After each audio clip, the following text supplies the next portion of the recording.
కూడా 5 ఏళ్ళు తిరిగినారు కదా ఈ ఊర్లో, ఎట్లుండా పోయినసారి? మేమేదో అభివృద్ధి కార్యక్రమం చేస్తున్నాము, వాళ్ళు అభివృద్ధి జరగకుండా ఆపాలని చూస్తున్నారు. దేనికి కోటి సంతకాలు? దేనికి? మీరందరూ తన్నులు తినలేదా? మేము మీ ఇండ్ల పైకి కూడా వచ్చారు, గుర్తుందా?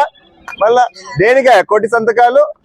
ఎక్కడైనా ప్రైవేటైజేషన్ జరుగుతుందంటే అభివృద్ధి జరుగుతానంటే 1980s లో ఇండస్ట్రియలైజేషన్ అయిందంటే మన భారతదేశం ఓన్లీ బికాస్ ఆఫ్ ప్రైవేటైజేషన్. లేకపోతే ఎక్కడికి ముందు పోయిందా? ఈ రోజు ఏ విధంగా అయితే 1970లో ఉన్నామో అదే విధంగా నిండు. తప్పేమింది ప్రైవేటైజేషన్ చేస్తే?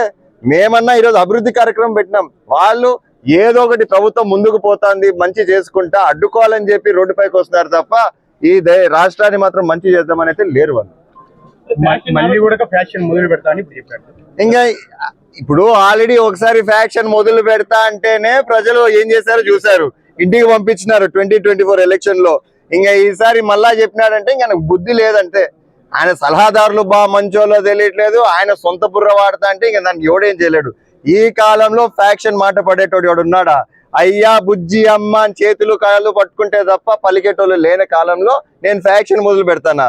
ఆయన వెనకలు ఎవరున్నారో అడుగు, ఫస్ట్ ప్రశ్నించుకోమని. ఉన్నారా లేదా ఫ్యాక్షన్ చేసేదానికి?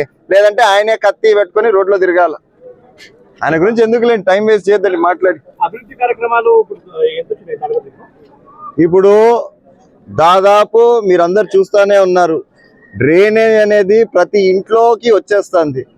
అది ఎందుకు వచ్చిందంటే అంతకు ముందు 5 ఏళ్లకు ముందు ప్రతి డ్రైనేజ్ పైపుల్లో క్లీన్ చేసుకుంటా పోతున్నాం కాబట్టి సిల్ట్ అనేది ఏర్పడలేదు. కానీ లాస్ట్ 5 years లో సిల్ట్ అనేది ఒకసారి కూడా తీయకపోవడం వల్ల పెద్ద పెద్ద పైప్స్లలో అంతా వాటర్ నిండా సిల్ట్ పేరకపోయి వాటర్ వెనక్కి కొడుతుంది. ఈరోజు మేము కొత్త మిషన్ ప్రయత్నం చేస్తున్నాం, దాదాపు 90 లక్షలు పెట్టి ఇది కొనబోతున్నాము. ఇది ఎట్లంటే ఎక్కడైతే 12 అడుగులు 20 అడుగులలో మ్యాన్హోల్స్ ఉన్నాయో, మామూలుగా మనకు రూల్ ఉంది మనుషులు దింపకూడదని, మరి ఎలా క్లీన్ చేస్తాము? ఓ జెట్టింగ్ మిషన్ పెట్టి ఆ సిల్ట్ అంతా పోయేటట్టు చేసుకొని నీళ్లు ఫ్లో ఈజీ అవుతుందని చెప్పి ఈ మిషన్ తెచ్చాం. నాకు తెలిసి ఒక 6 months దాదాపు 4000 మ్యాన్హోల్స్ ఉన్నాయి తాడిపత్రిలో. ఇవన్నీ క్లీన్ చేసుకుంటా పోవాలంటే మినిమం 6 to 7 months పడుతుంది.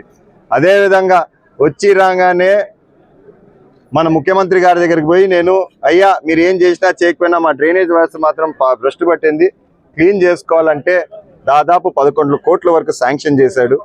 మరి అది తోడయ్యి రోడ్లు, డ్రైనేజ్ సిస్టము, వాటరు, ఈ మూడింటి పైన కాన్సన్ట్రేట్ చేసి అభివృద్ధి చేయాలని చెప్పి